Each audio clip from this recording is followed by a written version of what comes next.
Assalamualaikum warahmatullahi wabarakatuh. Saya Ainun Nabilah selaku mahasiswa PPG Prajabatan dari Universitas Jember.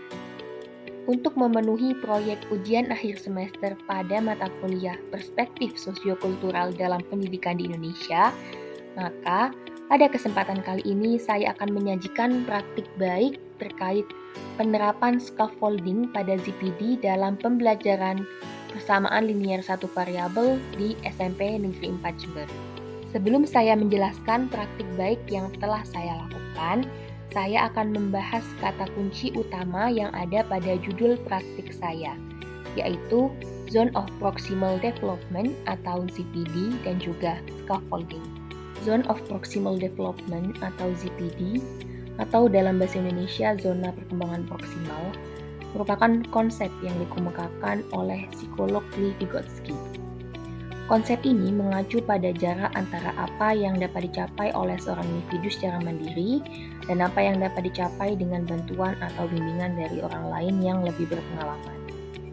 ZPD sendiri menggambarkan rentang kemampuan di antara dua tingkat perkembangan, yaitu tingkat aktual dan tingkat potensial. Tingkat aktual merujuk pada kemampuan seseorang untuk menyelesaikan tugas dan memahami konsep secara mandiri. Sedangkan tingkat potensial mencakup kemampuan yang belum sepenuhnya dikembangkan, tapi dapat dicapai dengan bantuan dan bimbingan yang tepat. Scaffolding. Scaffolding merupakan pemberian sejumlah bantuan kepada peserta didik selama tahap awal pembelajaran. Kemudian bantuan tersebut dikurangi secara berangsur-angsur untuk memberikan kesempatan kepada peserta didik dalam mengemban tanggung jawab yang semakin besar untuk mampu menyelesaikan masalah secara mandiri. Nah, metode scaffolding ini didasarkan pada konsep zona perkembangan terdekat pada Zone of Proximal Development atau ZPD yang sebelumnya dikemukakan oleh Vygotsky. Nah, aspek terpenting dalam scaffolding adalah penyesuaian bantuan yang diberikan kepada siswa. Jadi, seorang guru harus memiliki pemahaman yang baik tentang tingkat pemahaman dan kemampuan yang dimiliki oleh siswa.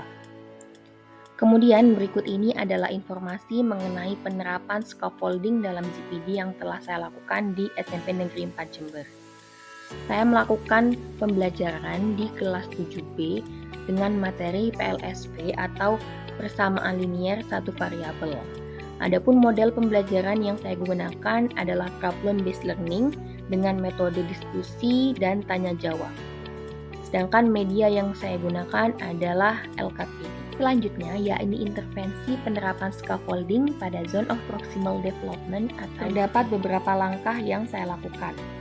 Yang pertama, yaitu guru mengidentifikasi ZPD siswa dengan memahami tingkat kemampuan mereka dan mengenali tugas atau konsep yang berada di luar jangkauan ZPD mereka.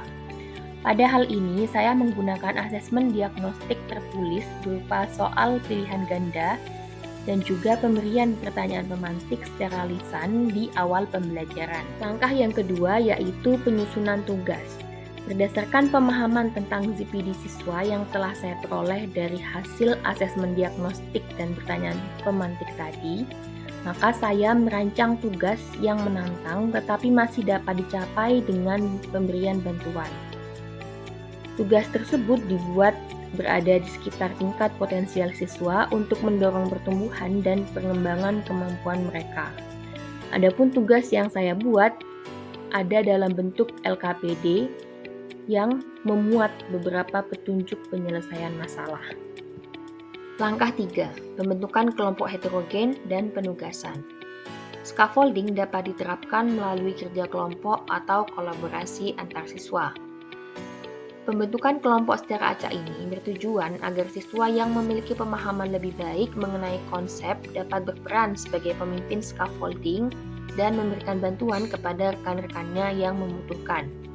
Adapun setiap kelompok yang telah dibentuk masing-masing menerima LKPD sebagai bentuk penugasan.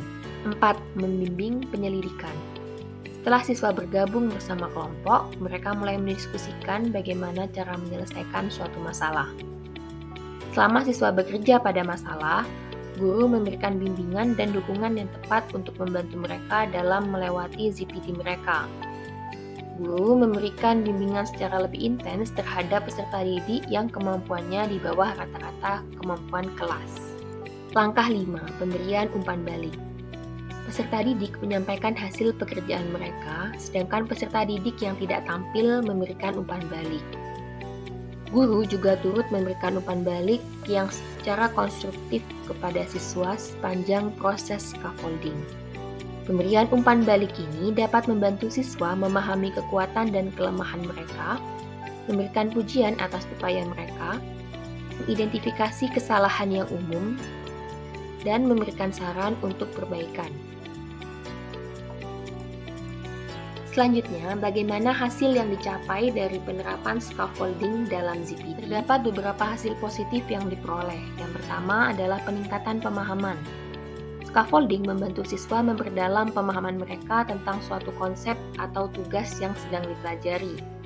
Dengan bimbingan yang tepat, siswa dapat mengatasi kesulitan dan mengembangkan pemahaman yang lebih mendalam tentang suatu materi.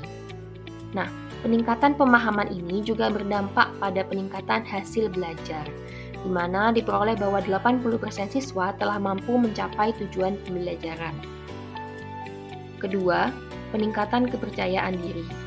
Scaffolding membantu siswa merasa lebih percaya diri dalam menghadapi tugas yang sulit. Dengan mendapatkan bantuan dan dukungan yang tepat, siswa dapat mengatasi tantangan dan mencapai kemajuan yang signifikan. Ini dapat meningkatkan keyakinan mereka dalam kemampuan belajar dan memotivasi mereka untuk terus mencoba dan mengembangkan diri. Kemudian yang ketiga, peningkatan kemandirian. Scaffolding membantu siswa untuk belajar secara mandiri. Seiring waktu, siswa menjadi lebih terampil dalam mengidentifikasi kebutuhan belajar mereka dan mencari sumber belajar yang tepat. Keempat, terciptanya lingkungan belajar yang suportif. Penerapan scaffolding pada ZPD menciptakan lingkungan belajar yang suportif dan menerima siswa. Guru memberikan bantuan dan dukungan kepada siswa sehingga siswa merasa nyaman dalam mengemukakan pertanyaan dan berbagi pemahaman dengan teman sekelasnya. Yang terakhir, meningkatnya interaksi sosial. Penerapan scaffolding pada ZPD menghendaki setting kelas yang kooperatif, di mana siswa dapat saling berinteraksi dan saling memunculkan strategi pemecahan masalah efektif dalam masing-masing ZPD mereka. Hal ini meningkatkan interaksi sosial antar siswa dan memperkaya pembelajaran melalui kolaborasi. Pembelajaran dan replikasi penerapan scaffolding pada Zone of Proximal Development atau ZPD.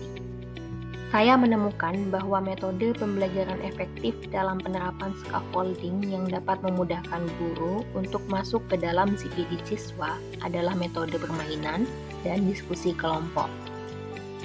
Metode permainan atau gamifikasi efektif sebab siswa belajar dalam keadaan yang senang.